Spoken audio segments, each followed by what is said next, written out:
Right, on to Simon Armitage's poem Remained, which is one of my favourite poems, and one I think is very powerful and really good for your exam. So just like normal, I'm going to art swallow this fella. I'm going to make sure we've got something to say about all of the poetic choices that Armitage has made. So, first of all, Remains tells the story of a soldier who's returned back from war, scarred by the memory of when he shot a looter. He is suffering from PTSD, which is post-traumatic stress disorder, and something that an alarming, scary number of soldiers really suffer with when they come back, and they do not get enough help with. Here, Armitage is trying to explore the agony of these soldiers and the pain they are going through, all in their mind. Now, this soldier, no matter what he does, the memory is staying with him, and so Armitage is examining the true devastating mental impact of conflict. So this shows the power of memory, the power of mental torment in the form of PTSD. It also shows the conflict of duty versus choice, the conflict of war in terms of the sheer violence that's described, and also the conflict between the reality of war and the expectation of what it's going to be like. No soldier expects to come back from war just like this. Armitage is making a few key messages. First of all, you can't escape conflicts. Even when you come back home, the agony still remains with you. He also makes the point that the mental damage of war is as strong and severe as any physical damage. It's just like a wound or injury that people will get more sympathy and more respect for.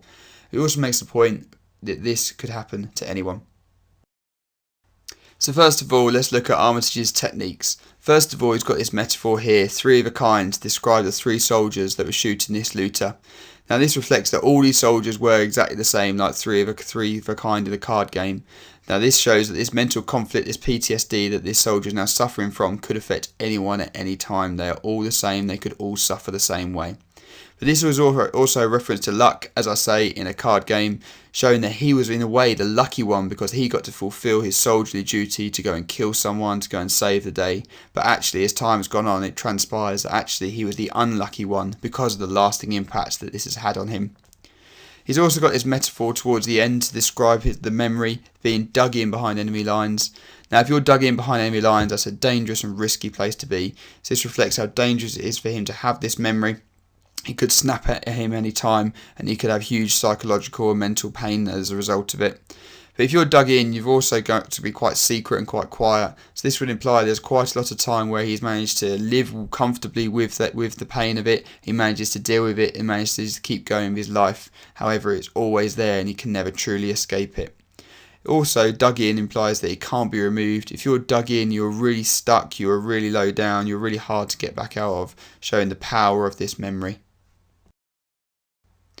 Now, structurally, the final stanza is unfinished. Look, there's no full stop, no comma, no nothing at the end. So there is no end to this poem, the same way there is no end to his suffering.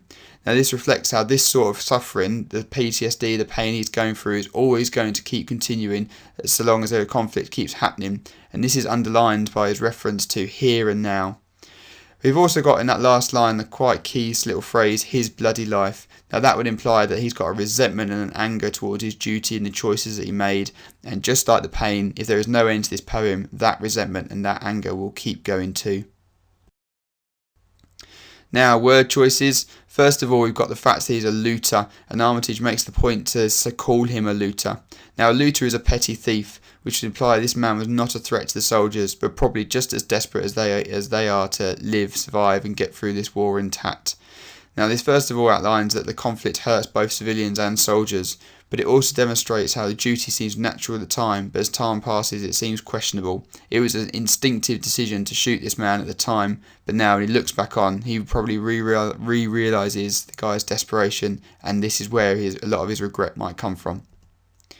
Then we've also got the word flush. Now, flush has connotations of waste or something unwanted, so now he sees his military career and the choices that he made there as something he wishes he could flush away, something he no longer values, no longer respects, and he'd like it to be gone.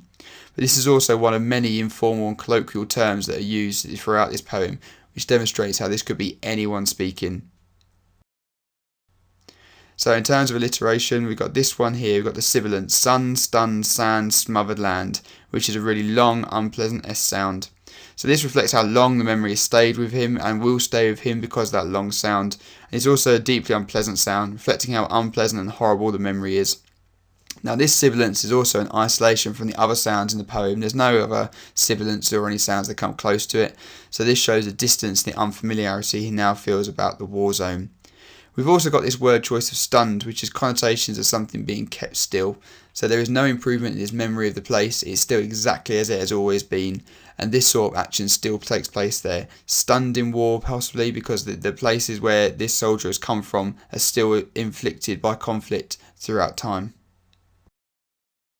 So finally, in terms of the rhythm and rhyme, all the way through Armitage's poem, there's a real lack of consistent rhythm and rhyme and a lot of colloquial language. If you look at the enjambment, the caesuras, the line lengths, this poem is all over the place.